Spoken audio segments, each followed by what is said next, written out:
Being pregnant is challenging enough. Having a pregnancy during a pandemic can be very difficult as well. Today I'll be sharing some tips for pregnant mothers on what they should be doing as they prepare to deliver their babies in hospitals or in other sites with a midwife or doula, whatever you have planned. First tidbit to share with you is that once you reach 36 weeks of pregnancy, your baby can come pretty much at any time. Babies can be delivered and be considered term after 37 weeks, and babies can be born anytime between 36 weeks and 40 weeks.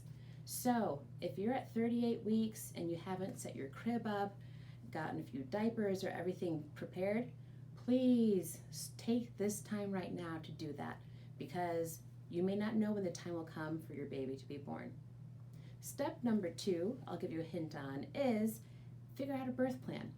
This does not need to be a very complicated document of every moment that's going to happen in the delivery room. It can mainly be just a list of the things you want to make sure you ask about and have in order before you deliver. This could mean things such as, do you plan to use an epidural? Do you want to have pain medications at all? Asking ahead of time, what can I or can I not drink or eat?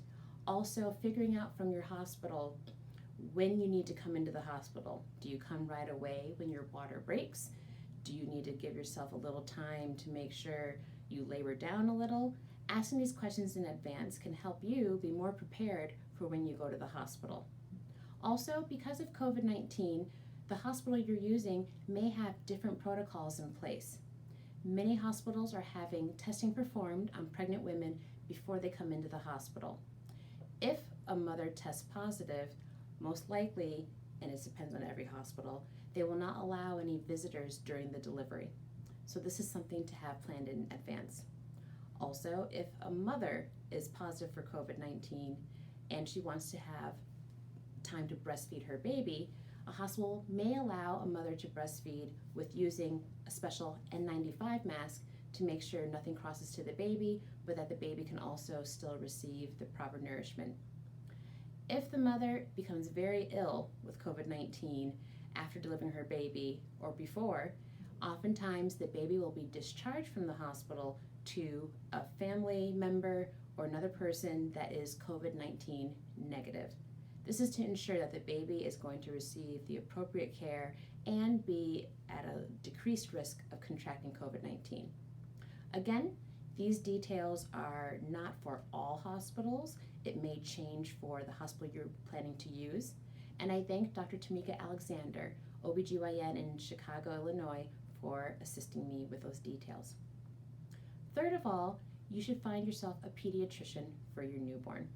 I have one I can suggest to you if you're looking for one.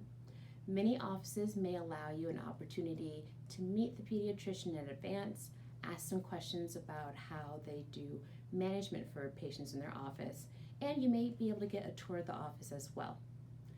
When you're in the hospital, before your newborn is discharged home with you, they will make sure that you have an appointment scheduled for your baby within 1 to 2 days of delivery.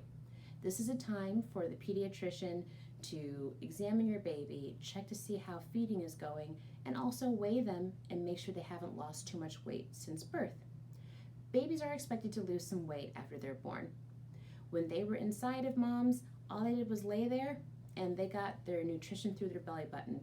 But once they're born, they're looking around, they're moving their arms and legs, and they're burning calories while they're also working to eat. When we check babies at the first 2 days of life, that's a way to check to make sure that they haven't lost too much weight now that they're doing more activity. Also to check for things like jaundice, which is yellowing of the skin of the eyes, and to make sure that they're doing well with feeding, especially if there's challenges with breastfeeding. Breastfeeding moms need to make sure that they're drinking plenty of water, because breast milk is mainly produced from water and from the mom's hormones. So drinking plenty of water and also continuing to take multivitamins, because this ensures that the nutrition that the baby receives through the breast milk is complete. During this time is also key for the mom to make sure that she's staying healthy. So during this time, especially during this pandemic, making sure that she's wearing a mask as well as those around her to make sure that she is not getting sick and is not making the baby at risk as well. So for the pregnant moms out there, 3 steps for what you can do now as you're getting ready to deliver your baby. Number 1, make sure you know that after 36 weeks, your baby can be born at any time. So making sure you have everything in your home prepped and ready to go. Number 2, make sure you have a birth plan of some type in place, be it who's going to be in the delivery room with you or what type of management you want for pain medication and other things, having an idea of what you would like during your delivery. And then number 3, making sure you have a pediatrician selected so that your baby can be seen at a timely opportunity within the first 2 days of life after leaving the hospital. Thank you for your time. As always, take care of yourself and one another, and especially during this COVID-19 pandemic, wear a mask if you're in public spaces. If possible, be within more than 6 feet away from others, and try not to be meeting in large groups. COVID-19 can be spread even when you're not having symptoms like a fever or body aches. We can be the first ones to help stop the spread of COVID-19. Thank you for your time, and I'll see you next week.